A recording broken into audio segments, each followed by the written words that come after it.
Morning students, BTech CSC related 5টি সেরা সেরা কেরিয়ার নিয়ে তো অবশ্যই আলোচনা করব এবং এটাও তোমাদের বলে দেবো যে কিভাবে এক্স্যাক্টলি মানে কি রুলস ফলো করলে তোমরা এই কেরিয়ার অ্যাচিভ করতে পারবে সেটাও বলে দেবো।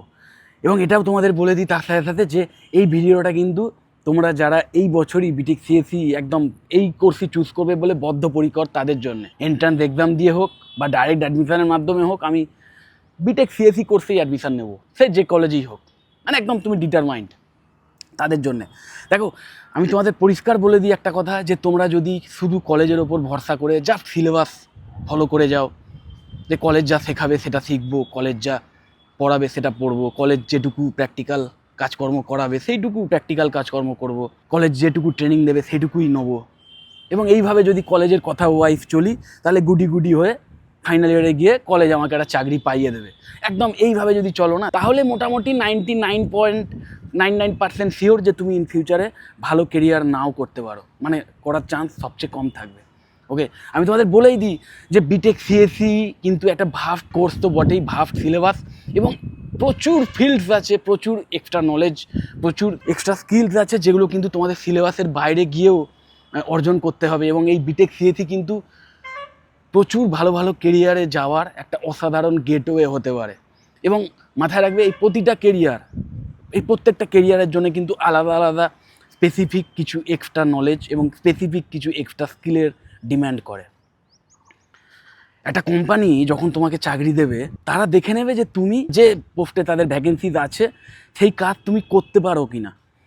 এবার সেইটা যদি তুমি প্রমাণ করতে পারো ইন্টারভিউয়ের সময় বা এক্সামের মাধ্যমে বা তোমার রেজুমের মাধ্যমে, তবেই তুমি চাকরি পাবে। হ্যাঁ, রেজুমের মাধ্যমেও প্রমাণ করা সম্ভব, কারণ যে স্টুডেন্ট 4 বছর ধরে সঠিকভাবে নিজেকে তৈরি করেছে এবং সেই যা যা প্র্যাকটিস করেছে, যা যা বিল্ড করেছে, যে প্রজেক্ট বানিয়েছে, সেই সব কিছু যে জিডাবের মতো প্রোফাইলে রাখে না, সে একদম প্রমাণ দিয়ে দিতে পারে যে আমি এইভাবে এইভাবে নিজেকে তৈরি করেছি, এই এই স্কিলগুলো বিল্ড করেছি, এই অ্যাপ বা এই সফটওয়্যার আমি নিজের হাতে বানিয়েছি, বা এই কাজগুলো আমি নিজে করেছি। এবং বুঝতেই পারছো, একজন রিক্রুটার যখন দেখবে যে হ্যাঁ, মানে আমাদের যে পোস্টে ভ্যাকেন্সি আছে সেই কাজ করার জন্যে, মানে এই একদম পারফেক্ট, এ অলরেডি শিখে এসছে এই কাজ, তো তাকে সে চাকরি তো দেবেই না। অন্য ক্যান্ডিডেটরা যদি ওর চেয়ে অনেক আরও বেশি, ধরো থিওরির নলেজ ভীষণ ভালো, ধরো সব প্রশ্নের উত্তর দিয়ে দিচ্ছে, কাকে বলে অমুক, কাকে বলে তমুক, কাকে বলে সংজ্ঞা, যাকে বলে ডেফিনেশন, সেটা ধরো অন্যদের মুখে ঠোঁটস্থ, কিন্তু এই স্টুডেন্ট সে হয়তো হ্যাঁ বইয়ের লাইন ধরে ধরে বলতে পারে না, কিন্তু নিজের মতো গুছিয়ে বলতে পারে,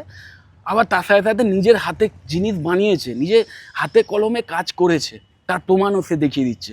তাহলে অবশ্যই এই সেকেন্ড ক্যান্ডিডেট, যার এই হাতে কলমের স্কিলটা আছে, তাকেই কোম্পানি চাকরি দেবে না। তো সেম জিনিস কিন্তু এখানেও। ওকে, তো প্রথমেই যে কেরিয়ার, আর মাথায় রাখবে ওই যেটা বলছিলাম, যে এই যে 5টা কেরিয়ার অপশান তোমাদের বলবো, এই 5টা কেরিয়ারই কিন্তু ইন ফিউচারে আরও যত দিন যাবে না আরও ভ্যাকেন্সিস বাড়বে, বই কমবে নয়, এবং ভীষণ সাস্টেনেবল কেরিয়ার করতে পারবে। মানে সোজা কথায় এই সমস্ত কেরিয়ারে ওই চাকরি হারানোর ভয়ও অনেক কম থাকবে, কারণ এই ফিল্ডগুলো ভীষণভাবে ইমার্জিং তো বটেই, প্লাস ফিউচারিস্টিক। তো প্রথমেই থাকবে এআইএমএল ইঞ্জিনিয়ারিংয়ের যে ফিল্ড। এবার এই এআইএমএল ইঞ্জিনিয়ারিংয়ের ফিল্ড যদি তুমি চুজ করো একদম ফার্স্ট ইয়ার থেকে, আমি বলবো ফার্স্ট ইয়ার কেন, এখন থেকেই তোমরা তো শিওর হয়ে গেছো যে আমি এই বিটেক সিএসসি করবো, তাহলে এখন থেকেই যদি তোমার পছন্দের কেরিয়ার পাথ এটা হয় যে এআইএমএল ইঞ্জিনিয়ার হবো আমি ইন ফিউচারে, তাহলে তার জন্য যা যা করা দরকার, যে বইগুলো পড়া দরকার, সেগুলো অনলাইনেই জোগাড় করো, অনলাইনেই ইবুকস জোগাড় করো, বই পড়া শুরু করো, অনলাইনেই বিভিন্ন প্ল্যাটফর্ম, সেই প্ল্যাটফর্মে যে স্কিলগুলো ডেভেলপ করা উচিত, যে প্রোগ্রামিং স্কিল ডেভেলপ করা উচিত, যে পাইথন রিলেটেড প্রোগ্রামিং স্কিল তো অবশ্যই মাস্ট হ্যাভ, এবং তার সাথে সাথে যে আলাদা আলাদা টুলসগুলো বা ডিএসের যে প্রবলেম সলভিং এবিলিটি যেটাকে বিল্ড করতে হবে, সেই সমস্ত বিষয়গুলো, ডিবিএমএসের উপর কমপ্লিট একটা দখল, এই সমস্ত কিছু এখন থেকে শুরু করে দাও, যা যা করা দরকার। এবং আমি অবশ্যই আমি মাইন্ডেড, আমি তোমাদের বলেই দিই যে আমাকে ডাইরেক্ট তোমরা ইনস্টাগ্রামে ডিএম করতে পারো, বা হোয়াটসঅ্যাপেও ডিএম করতে পারো, বা ডাইরেক্ট আমাকে কলও করতে পারো। আমি একদম এক্স্যাক্টলি এই প্রতিটা কেরিয়ার পাথের জন্যে, হ্যাঁ প্রতিটা কেরিয়ার পাথের জন্যে কোন কোন বইগুলো ভীষণ ভালো হতে পারে, বা কোন কোন প্ল্যাটফর্মে তোমরা এক্সট্রা রিসোর্সেস পেতে পারো এই বিষয়ে অনলাইনে শেখার জন্য, প্র্যাকটিস করার জন্যে, ইভেন কোন কোন অনলাইন সার্টিফিকেশান কোর্স আছে যে কোর্সটা করে নিতে পারো, যেটা কিনা গ্র্যাজুয়েশান চলাকালীনই তুমি করতে পারো সমান্তরালভাবে। তো সেই সমস্ত বিষয়ে আমি তোমাদের ইনফরমেশান দিয়ে দেবো। ওকে, এটা আমি বলে দিচ্ছি প্রতিটা কেরিয়ারের ক্ষেত্রেই। তো অবশ্যই এআইএমএল ইঞ্জিনিয়ারিং একদম দুর্দান্তভাবে ফিউচারিস্টিক একটি কেরিয়ার অপশান। তারপরেই যেটা থাকবে সেটা হচ্ছে ডেভঅপস এবং ক্লাউড কম্পিউটিংয়ের যে কেরিয়ার পাথ। ম্যাক্সিমাম কোম্পানিজ কিন্তু ক্লাউড বেসড হয়ে যাচ্ছে। নিশ্চয়ই জানো বড় বড় আইটি জায়েন্ট যারা, ম্যাক্সিমামই বা টেক জায়েন্ট যারা, তারা কিন্তু সবাই ক্লাউডে চলে আসছে, ক্লাউড সার্ভার বানাচ্ছে, ক্লাউডে চলে আসছে এবং সেই ক্লাউডে হিউজ ইনভেস্ট করছে।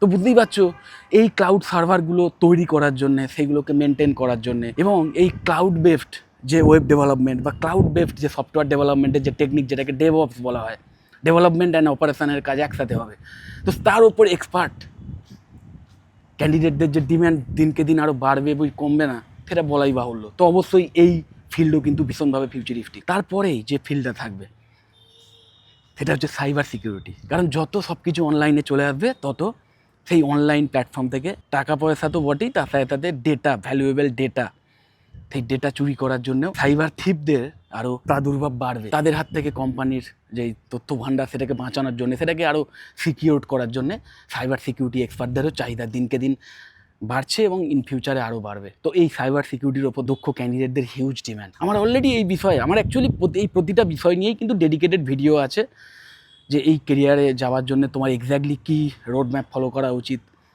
কোন কোন ওয়েবসাইটে কী কী লিঙ্কস আছে, সেগুলো থেকে তোমরা কী কী শিখতে পারো অনলাইনে, সেই সমস্ত বিষয়ে ডিটেল ভিডিও তো আছেই, সেগুলো তোমরা খুঁজে দেখে নিতে পারো।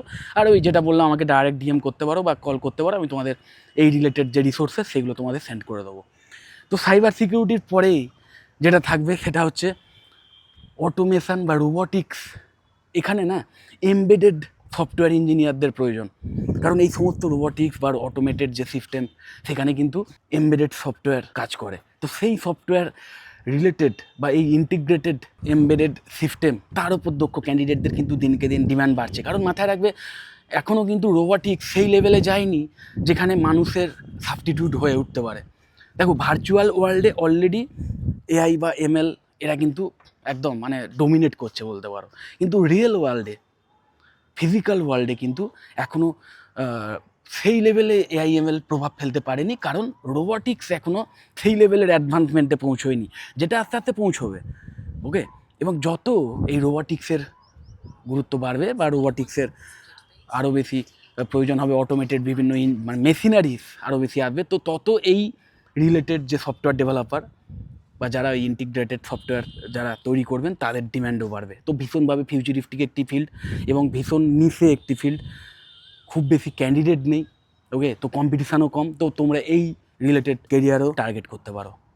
তারপরেই থাকবে সফটওয়্যার ডেভেলপমেন্টের ফিল্ড, কিন্তু হ্যাঁ, ট্র্যাডিশনাল সফটওয়্যার ডেভেলপমেন্টের ফিল্ড নয়, ফুল স্ট্যাক